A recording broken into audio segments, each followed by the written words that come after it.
కర్ణుడు మద్యం తినటువంటి మార్తాండుడైపోయాడు ఆ రోజు మధ్యాహ్న యుద్ధంలో. అయిపోయి భార్గవాస్త్రాన్ని ప్రయోగించాడు, పరశురాముడు ఇచ్చిన అస్త్రం. ఆ అస్త్రాన్ని ప్రయోగించడం వల్ల పాండవ సైన్యం అంతా కాకావికలైపోయింది. అసలు యుద్ధభూమిలో నిలబడిన వారు లేరు, అందరూ విన్నిచ్చి పారిపోతున్నారు. ఆ పారిపోతున్న సమయంలో ఈ గొప్ప ఘోషనంతటినీ కూడా కృష్ణార్జునుడు గమనించాడు. గమనించి ఈ సమయంలో మనం కూడా కర్ణుడి ముందుకు వెళ్ళడం మంచిది కాదు అర్జున. ఎందుచేత అంటే ఆయన దుర్నిరీక్షుడై ఉన్నాడు, చాలా ఉత్సాహంతో ఉన్నాడు. ఇటువంటి సమయంలో మనం ఎదురుపడితే కర్ణుడి యొక్క వీర ప్రదర్శనమునందు తట్టుకు నిలబడగలమన్న నమ్మకం తక్కువ. కాబట్టి కొంతసేపు అసలు కర్ణుడి ముందుకు వెళ్ళాలి అన్నాడు.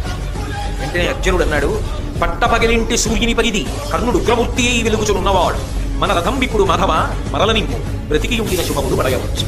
అర్జునుడు కూడా ఏమన్నాడంటే, మధ్యాహ్న కాలంలో విరిగిపోతున్న సూర్యబింబం ఎలా ఉంటుందో కర్ణుడు అలా ఉన్నాడు, అటువంటి యుద్ధం చేస్తున్నాడు. కృష్ణ నా రథాన్ని కర్ణుడి రథం ముందు పెట్టండి. ఇప్పుడు కానీ యుద్ధానికి వెడితే కర్ణుడు నన్ను చంపినా చంపుతాడు.